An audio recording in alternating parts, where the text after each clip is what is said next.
এইফালেও ভাল, একদম চবৰে ভাল, তেতিয়াহ'লে মোৰ লগত ধুনীয়াকৈ ডাঙৰ কৰি ক'ব, ভাৰত মাতা কি, ভাৰত মাতা কি, নৰেন্দ্ৰ মোদী, ভাস্কৰ শৰ্মা। একদম আজিৰ সভাত আমাৰ মাজত উপস্থিত আমাৰ তিনিচুকীয়া জিলাৰ অভিভাৱক মন্ত্ৰী বিমল বৰা ডাঙৰীয়া, মন্ত্ৰী প্ৰশান্ত ফুকন ডাঙৰীয়া, মন্ত্ৰী ৰূপেশ গোৱালা ডাঙৰীয়া, সকলোৰে সন্মানৰ সাংসদ ৰামেশ্বৰ তেলী ডাঙৰীয়া, বিধায়ক সঞ্জয় কিষাণ ডাঙৰীয়া, বলিন চেতিয়া ডাঙৰীয়া, সুৰেন ফুকন ডাঙৰীয়া, মাৰ্ঘেৰিটা সমষ্টিৰ সন্মানীয় বিধায়ক ভাস্কৰ শৰ্মা ডাঙৰীয়া, জিলা আয়ুক্ত ডাঙৰীয়া অৰুণজ্যোতি মৰাণ ডাঙৰীয়া, ভদ্ৰেশ্বৰ মৰাণ ডাঙৰীয়া, আনন্দ শৰ্মা ডাঙৰীয়া, দিগন্ত শইকীয়া ডাঙৰীয়া, কুশকান্ত বৰা ডাঙৰীয়া, প্ৰেম তামাং ডাঙৰীয়া, লক্ষ্য কোঁৱৰ ডাঙৰীয়া, পুলক গোহাঁই ডাঙৰীয়া, আমাৰ নৰ্থ ইষ্ট কোলফিল্ডৰ জেনেৰেল মেনেজাৰ মিয়াৰ ডাঙৰীয়া, মনোজ ধানোৱাৰ ডাঙৰীয়া, আই মাতৃসকল, উপস্থিত ৰাইজ আৰু সুধীবৃন্দ, আজি মুখ্যমন্ত্ৰীৰ মহিলা উদ্যমিতা অভিযানৰ পুঁজি বিতৰণ উপলক্ষে আমি ইয়াতে সমবেত হৈছোঁ। মাৰ্ঘেৰিটা সমষ্টিৰ গাঁও অঞ্চলৰ 16,603 গৰাকী আৰু পৌৰসভা এলেকাৰ 1,767 গৰাকী অৰ্থাৎ সৰ্বমুঠ 18,370 গৰাকী উদ্যমী মহিলাই আজি মহিলা উদ্যমিতা আঁচনিৰ প্ৰথম কিস্তিৰ 10,000 টকা চৰকাৰৰ পৰা লাভ কৰিব। মই আপোনালোকক এই আঁচনিখনৰ বিষয়ে কেইআষাৰমান কথা ক'ব বিচাৰিম। মই বেছি দীঘলকৈ এইকাৰণেই নকওঁ যে আপোনালোকে চেকসমূহ লৈহে আজি ঘৰত যাব লাগিব, নহ'লে ঘৰৰ মানুহে আকৌ সুধিব যে চেক ল'ব আহিছিলি, চেক নাই দেখোন, হয়নে নহয়? সেইকাৰণে চেকটো লৈয়ে যাব লাগিব নে নালাগে? নে নিদিলেও হ'ব? আজি নিদিলেও হ'ব নেকি? আজিতো চেক ল'বই লাগিব, হয়নে নহয়? যোৱা পৰহি দিনাখন আমি নলবাৰীত চেক দিছিলোঁ, যোৱাকালি আমি জাগিৰোডত চেক দিছিলোঁ আৰু আজি আমি মাৰ্ঘেৰিটাত চেক দিম। এই আঁচনিখনৰ লক্ষ্য কি? আমাৰ অসমত যেতিয়াৰ পৰা আত্মসহায়ক গোট গঠন হ'ল তেতিয়াৰ পৰাই আমি সদায়ে গ্ৰুপক সহায় কৰিছিলোঁ, ৰিভলভিং ফাণ্ড দিয়া, বেংকৰ পৰা লোন দিয়া, আৰু চাওঁতে চাওঁতে আমাৰ মহিলাসকলে বেংকৰ লগত পৰিচয় হ'ল, মিটিং কৰা আৰম্ভ কৰিলে, প্ৰচিডিং বুক লিখিব পৰা হ'ল আৰু বিভিন্ন সামগ্ৰী উৎপাদন কৰি আমাৰ মহিলাসকল বহুখিনি আগবাঢ়ি গ'ল। আমাৰ অসমত 4 লাখ আত্মসহায়ক গোট আছে আৰু 4 লাখৰ এই গোটত 10 গৰাকীকৈ সদস্য, সৰ্বমুঠ 40 লাখ আমাৰ আই মাতৃ, মোৰ বাইদেউ এই আত্মসহায়ক গোটৰ লগত জড়িত হৈ আছে। চৰকাৰে আগবঢ়োৱা সহায়, পৃষ্ঠপোষকতা সকলো লগ লাগি আজিলৈকে 8 লাখ মহিলাই বছৰত 1 লাখতকৈও অধিক টকা উপাৰ্জন কৰিব পাৰিছে। মাজে সময়ে এই লাখপতি বাইদেউসকলক প্ৰধানমন্ত্ৰী ডাঙৰীয়ায়ো দিল্লীলৈ মাতিছে, আমিও গুৱাহাটীলৈ মাতিছোঁ, আৰু আমাৰ এই উদ্যমী মহিলাসকলক আমি বিভিন্ন প্ৰকাৰে স্বীকৃতি দিবলৈ চেষ্টা কৰিছোঁ। আমাৰ মনত এটা পৰামৰ্শ আহিছিলে যে যদি 8 লাখ মহিলা লাখপতি হ'ব পাৰিছে, চেষ্টা কৰিলে বাকী মহিলাসকলো লাখপতি বাইদেউ হ'ব পাৰিব নেকি? সেইকাৰণে আমি এখন আঁচনি ল'লোঁ যে মুখ্যমন্ত্ৰীৰ মহিলা উদ্যমিতা আঁচনি। এই আঁচনিখন আমি এই ধৰণে নিৰ্মাণ কৰিছোঁ যে প্ৰথম বছৰ আমি মহিলাসকলক চিট মানি হিচাপে 10,000 টকা আগবঢ়াম। 10,000 টকাৰে আমি আশা কৰিম যে মহিলাসকলে কিবা নহয় কিবা উৎপাদন বা ব্যৱসায়ৰ কাম হাতত ল'ব। দ্বিতীয় বছৰত আমি এটা পৰীক্ষা কৰিম যে কিমান মহিলাই আমাৰ টকাটো ভাল কামত খৰচ কৰিলে আৰু কিমানে মোবাইল কিনিলে। হয়নে নহয়? কোনে কোনে মোবাইল কিনিব হাত দাঙকচোন। ভাল কামত কোনে কোনে খৰচ কৰিব হাত দাঙক। বাপৰে, বঢ়িয়া।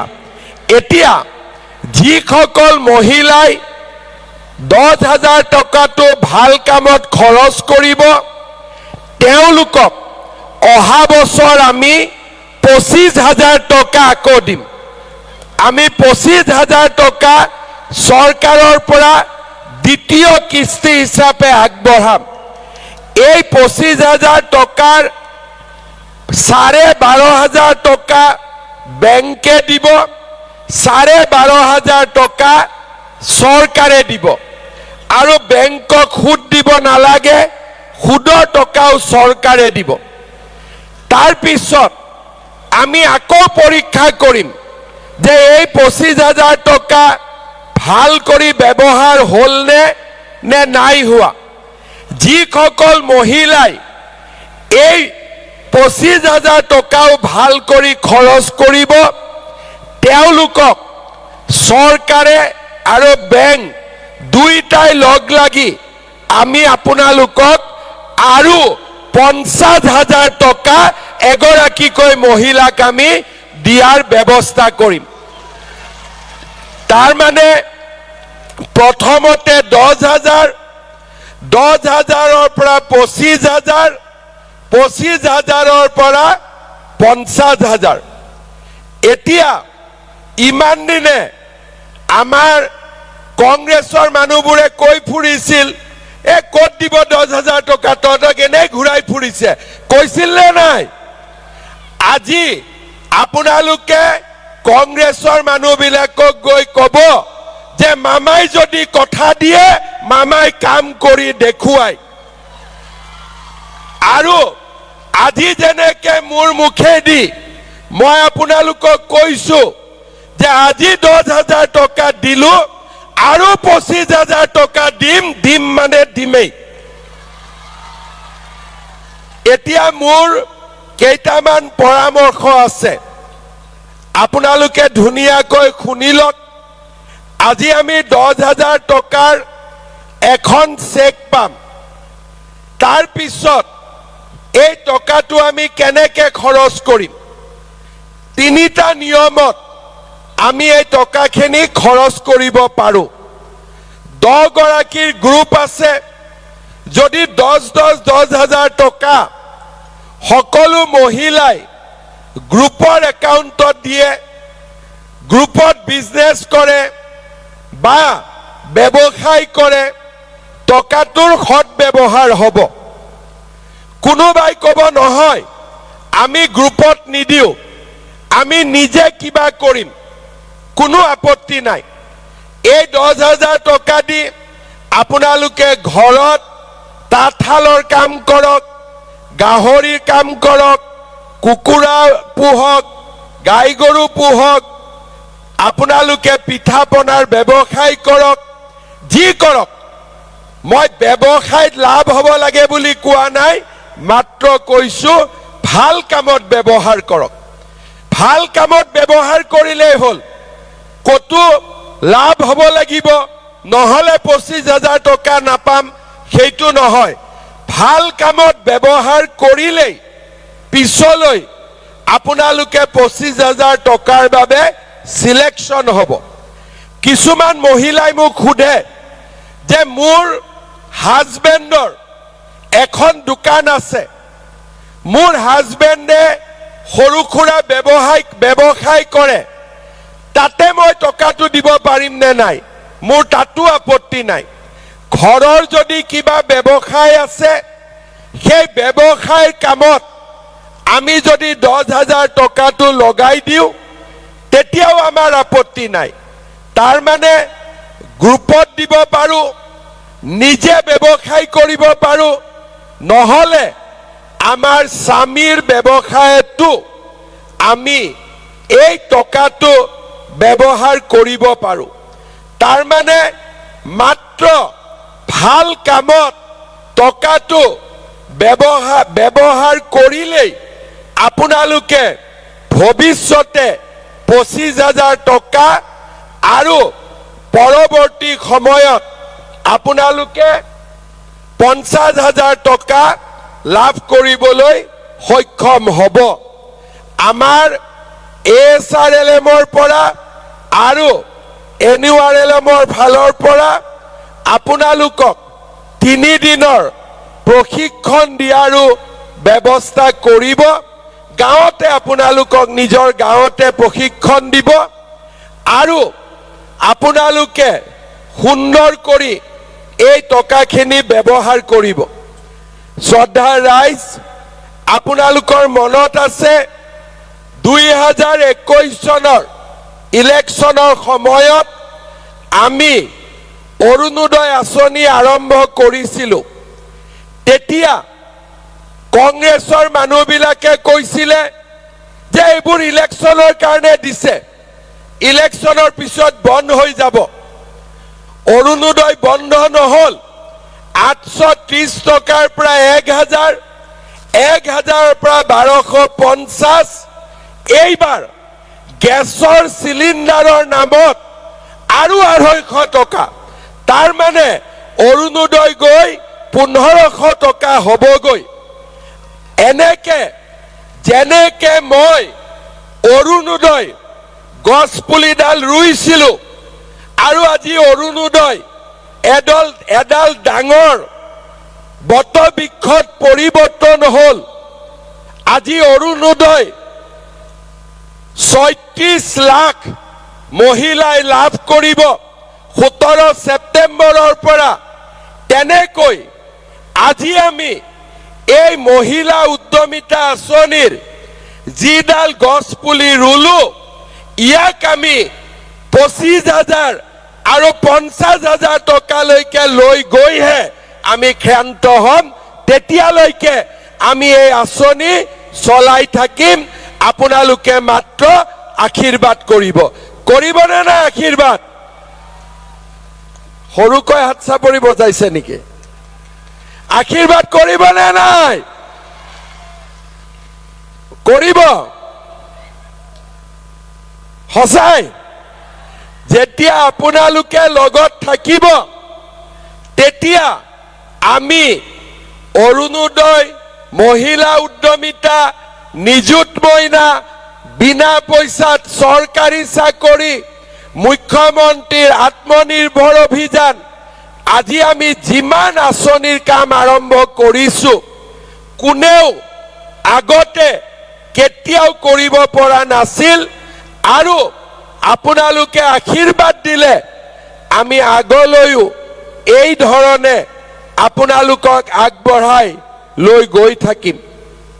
শ্ৰদ্ধাৰ ৰাইজ, আমাৰ চৰকাৰখনে অসমলৈ শান্তিৰ বাতাবৰণ আনিলে, সমৃদ্ধি আনিলে, আৰু এই চৰকাৰখনে যেনেকে কথা দিয়ে তেনেকে কথা ৰাখিছে। আজি আপোনালোকে চিন্তা কৰক, 40 লাখ মহিলাই এই উদ্যমিতা আঁচনি লাভ কৰিব। অহা 2-3 মাহৰ ভিতৰত প্ৰত্যেকটো সমষ্টিলৈ আমি যাম আৰু এই উদ্যমিতা আঁচনিৰ ধন বিতৰণ কৰিম।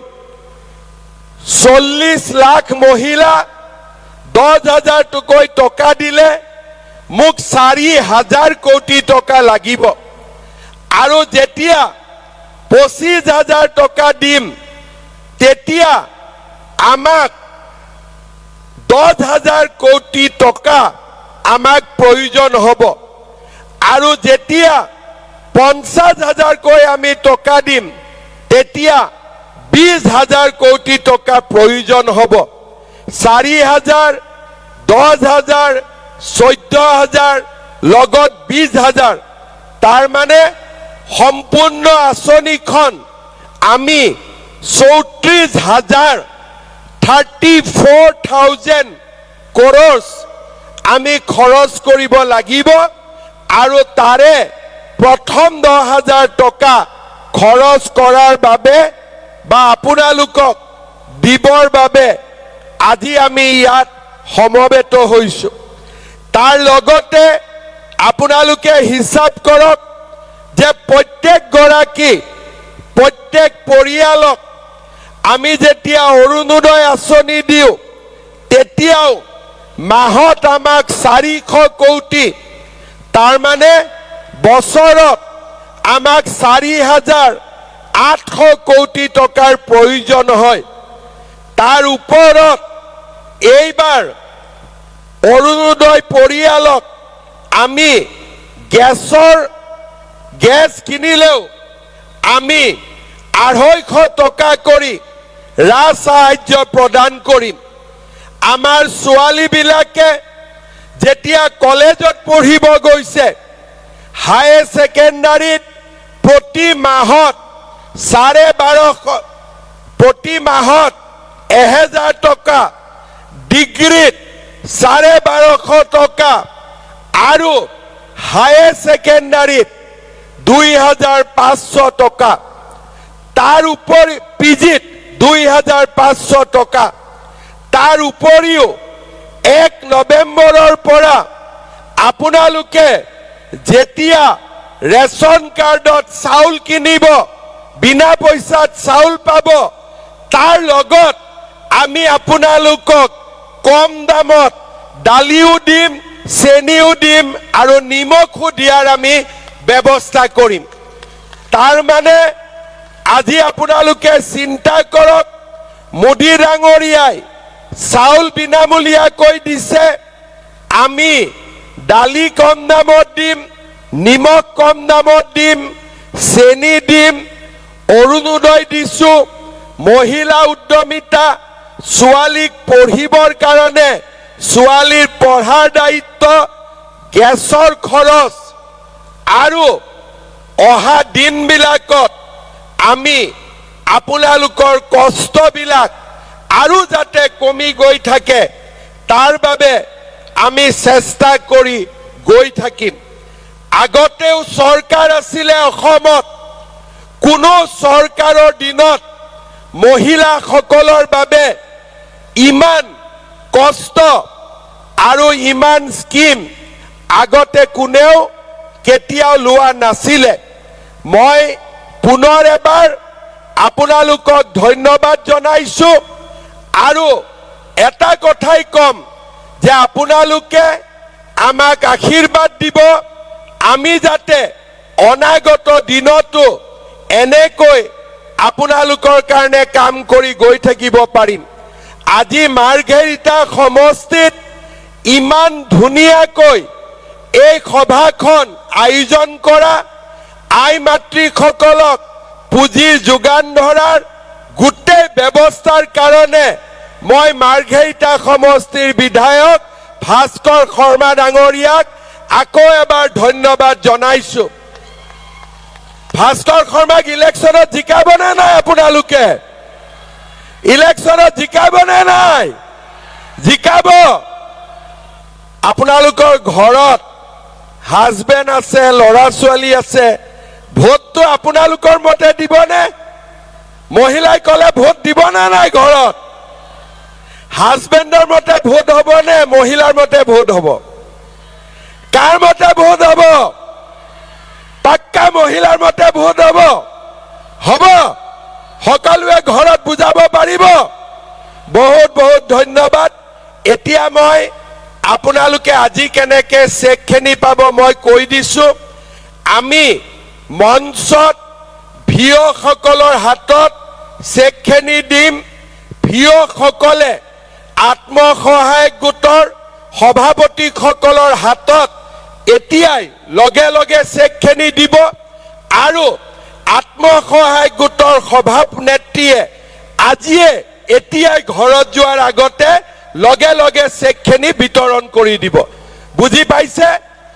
সকলো যদি কাউণ্টাৰত যায় বহুত ডাঙৰ ভিৰ লাগিব, ৰাতি 6টা-7টা বাজি যাব।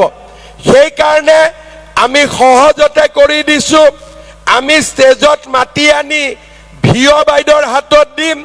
ভিঅ' বাইদেউই গ্ৰুপৰ সভানেত্ৰীসকলক দিব আৰু সভানেত্ৰীসকলে লগে লগে ইয়াতে আপোনালোকৰ হাতত চেকখিনি বিতৰণ কৰি দিব। ঠিক আছে? হ'ব। এতিয়া কাৰোবাৰ যদি নাম ভুল হয়, চেক লিখোতে ফৰ্মত আপোনালোকে যেনেকে নাম দিছিলে তেনেকে আমি চেক লিখিছো। কিন্তু 2-4টা নাম আপোনালোকে যদি ভুল কৰি লিখিছিলে চেকতো ভুলকৈ আহিব। কোনো চিন্তা কৰিব নালাগে। চেকখিনি আকৌ আপোনালোকে আমাৰ জীৱিকা সখী বাইদেউসকলক দি দিব। আমি 7 দিনৰ ভিতৰত কাৰেকশ্যন কৰি আকৌ আপোনালোকক ঘূৰাই দিম। হ'ব? গোটেইখিনি সুন্দৰভাৱে হ'ব। আপোনালোকে চিন্তা কৰিব নালাগে।